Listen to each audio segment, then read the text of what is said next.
নাকি মাছ মারতে আসছিলাম আজকে। এই মাছ মারতে এসে ঘুরে যাইতেছি, খাল ভরে গেছে বৃষ্টির পানিতে।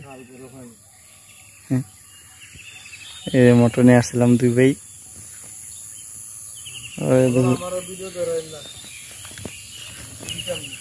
খাল ভরে গেছে একদম, বৃষ্টি কালকে গত 2 দিন বৃষ্টি হয়েছে, বৃষ্টির কারণে খাল ভরে গেছে।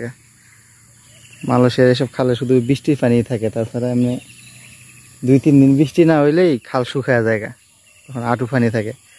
2 দিন বৃষ্টি হয়েছে আর এখানে এখন খাল ভরে গেছে। পাম বাগান, এই পাশে এই জঙ্গলের ভিতরে 2-3টা বাড়ি আছে, এগুলো মালাইগো বাড়ি। এখানে একটা বাড়ি, ওই যে উপরে একটা বাড়ি আছে, ওই যে এখানে একটা বাড়ি। এই পুরো এলাকায় 3টাই বাড়ি আছে। আর এই এক পাশে শুধু পাম বাগান, আর মাঝখান দিয়ে একটা খাল। যদিও এই খালগুলো কিন্তু কৃত্রিমভাবে তৈরি করা, এই খালগুলো কিন্তু কৃত্রিমভাবে তৈরি করা। এগুলো আপনার ওই পাম বাগানে পানি দেওয়ার জন্য খাল খনন করে খনন করে। এগুলো এই খাল খনন করে খাল বানানো। এই বৃষ্টির পানি দিয়ে তো এই পানি কিন্তু মাছ আছে, প্রচুর মাছ আছে, সব ধরনের মাছই পাওয়া যায় এই পানি দিতে। বিশেষ করে বাংলাদেশে আমরা যেটা গোসই মাছ, ছোট ছোট বাই মাছ, গোসই মাছ প্রচুর পরিমাণে মারা যায়। আমরা গত সপ্তাহে একদিন আসছিলাম, 10 কেজির মতো গোসই মাছ ধরছি। আজকে আসলাম মাছ ধরতে, 2 ভাই আসার পরে দিয়ে এরকম খাল পানিতে ভরে গেছে। বৃষ্টি পানিতে খাল প্রচুর, একদম 2 দিন বৃষ্টি হয়েছে, বৃষ্টি হওয়ার পরে খাল ভরে গেছে। এই যে এখানে একটা মালাই বাড়ি আছে, মালাই যারা তারা জঙ্গলের ভিতরে থাকে।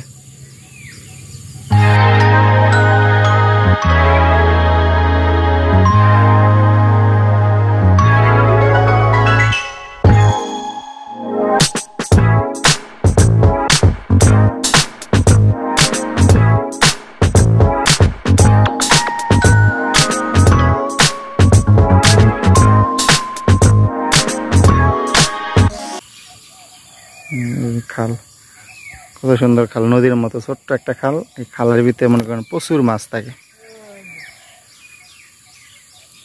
তাই আজকে ফিরে যাবো, আজকে আর মাছ ধরবো না। এই পানিতে মাছ নাই, গোলা পানি, বৃষ্টি হয়েছে, পানিও বেশি। এখন জাল খেওয়া দিলে উঠানো যাবে না, কারণ এই খালের 2 সাইড দিয়ে পাথর ফালানো আছে, যাতে যেহেতু খনন করা খাল, বৃষ্টির পানি যাওয়ার জন্য। আর মালয়েশিয়ায় প্রত্যেক দিনই বৃষ্টি হয়, যদি পানির স্রোত হয় 2 সাইডে ভেঙে যাওয়ার সম্ভাবনা আছে।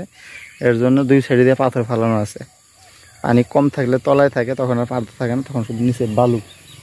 এখন এই 2 সাইডে পাথর আছে, জাল খেওয়াইলে পাথরের সাথে বাইরে যেতে পারবে, জাল ডুবাইতে যাবো গাড়ি। এখন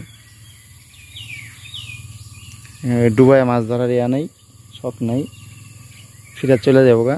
আমরা এখন ফিরে চলে যাবো।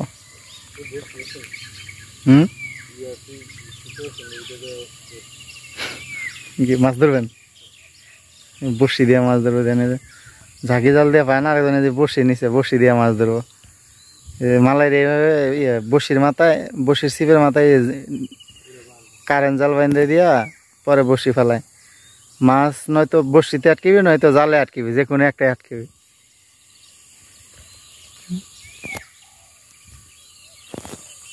এলাম জায়গা আর কি, চলে যাবো আমরা।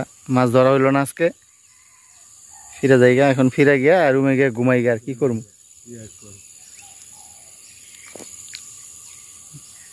ভালো থাকেন সবাই, আসসালামু আলাইকুম।